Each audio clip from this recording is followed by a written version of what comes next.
What is it that you want? So imagine not me asking, but the king asking you this, or the president asking you this. What would you say? Would you ask for something for yourself, for your family members, or something for your city, something for people that you serve, or people that you know need pardoning from the king? These are questions that were asked to two people, as far as I know, as far as this study went. So Nehemiah and Esther, the king, both the kings in their time, asked them that question: "What is it that you want? Say it." And Nehemiah on that day was very sad, and the king asked him, "What is this that brings sadness to your heart?" And before you answer that question, know that there's someone watching. Before you answer this question of what you want to the king, know that there are people watching you, because as for Nehemiah, the queen was there. And because if he was just sloppy and not doing his job well, diligent, humble, and like doing what he like doing it unto the Lord. The Bible says, do your work as you're doing it unto the Lord. And I think that Nehemiah was doing it unto the Lord, because if he wasn't, the queen would have objected, would be like, no, like why are we granting him this? Why are we asking him what he wants? Because this is not a man that is even worthy to be given anything. But you see, Nehemiah was diligent. He was working with his heart. And the king actually asked him, and he asked to go to Jerusalem because the city was in ruins. So he asked for his people. He asked because the king would now, give him time to go, and actually this would actually save all of them later. And also for Esther, but that we'll see later on. So destiny boosters, destiny helpers, destiny pushers, how you want to put it. These are people that have been lined up in our lives. Maybe you haven't realized who your destiny helper is, but these are people that have pushed us, that have opened doors for us in the situations we are in now. Like maybe someone said, hey, I have this opportunity. Maybe I'll just put in a word for you. Maybe not even put in a word. I'll just say your name. And because of that person, you actually get it. Or you're saved because of that person in terms of physical, aspect. So the queen was, did not object this petition from the king, because she knew how diligent Nehemiah was. So that whatever when we delight ourselves in the Lord, He, our requests will be made. When we make known our request to Him, He'll give us the desires of our heart, so that when He asks us, what is it we want, He's ready to give it, because He knows that even whatever we're asking is in line with His will, and He gives us the desires of our hearts. So just like another example is with David, when King Saul, wanted, he was down and he wanted some encouragement. It's the servant that actually introduced David to King Saul. And David was also diligent in playing the harp.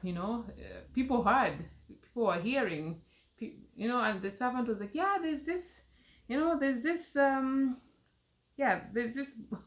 guy who plays it. And most of the time, even in the things we do, sometimes we don't know that people are watching, and it's not like we need to do it with the intention like, oh yeah, people are watching how I'm doing, so let me do it. Okay, that might be a motivation, but it shouldn't be. Let's just do our work, and everything we are doing, whether it's behind the scenes, at home, taking care of sick family members at home, or in the corporate field, outside in the volunteer work, do it as unto the Lord, because there's someone watching, there's someone hearing, there's someone listening, and they can either be your objection or your push. So David, people kept on hearing, and this servant just said, yeah, there's this boy who does that. And so he came and played for, the servant recommended David. You can read that in 1 Samuel chapter 16. So let us know that there are kings that are waiting for us today to be, a channel to our destinies and to the blessings that we have. So God has people at his disposal for everything that we need, and it's not like we have to like be always watching ourselves because someone is watching. No, just be in that season knowing that you've been planted for that season, that you've been made for such a time as this.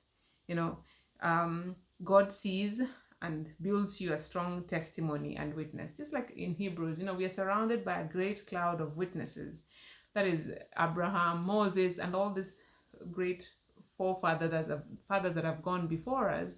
But right now we're also surrounded with witnesses. Someone is able to put in a good word, like someone will say, hey, do you know someone who does this? Oh yeah, I know Nelly does this. Oh, I know Lucy does this. Oh, I know Inke does this. Because if I've seen these people not doing their work diligently, if someone asks and I know this, some of these people do those things, I would be like, no, I actually don't know anybody. But I actually do, because I've not seen them doing it whole, with their whole heart. So I won't recommend them.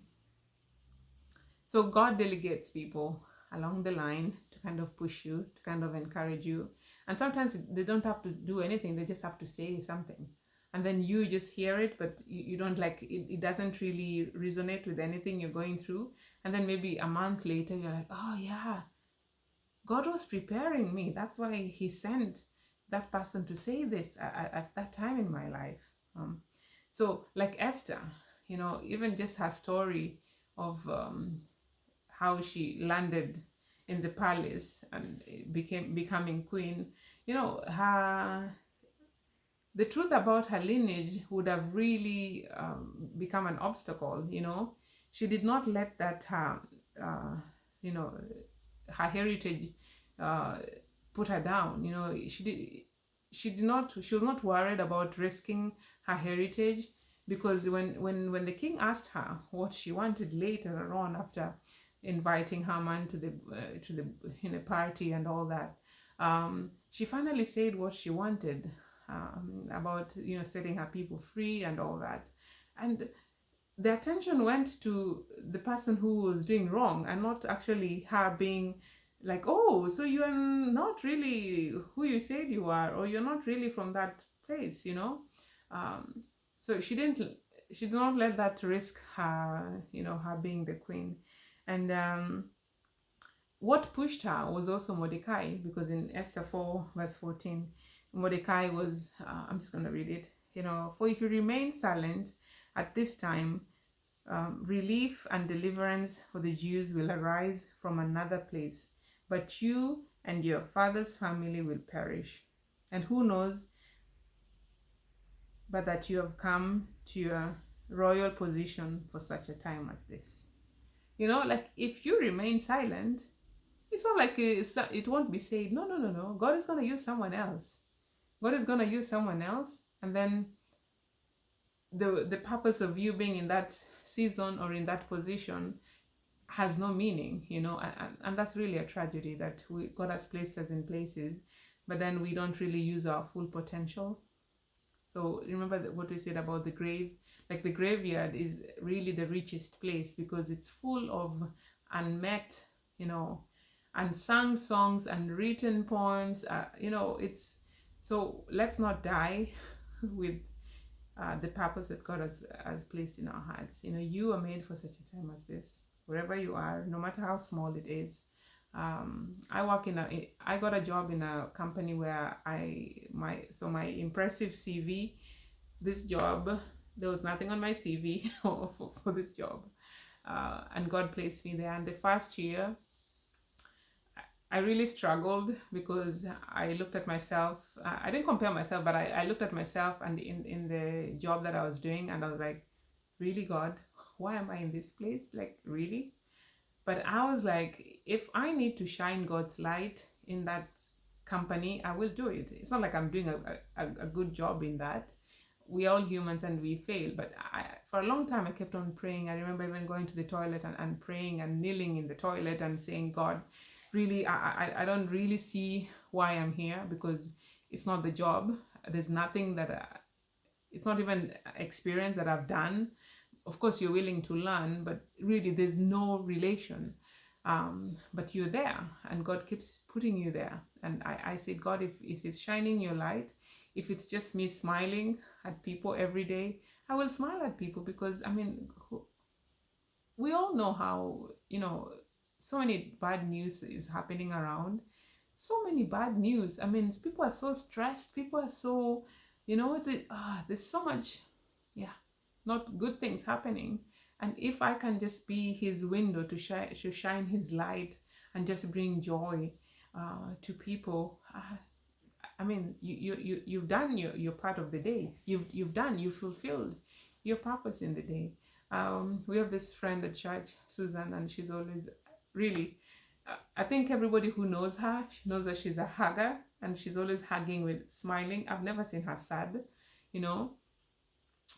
That's her, and you come in and you're like, where's Susan today?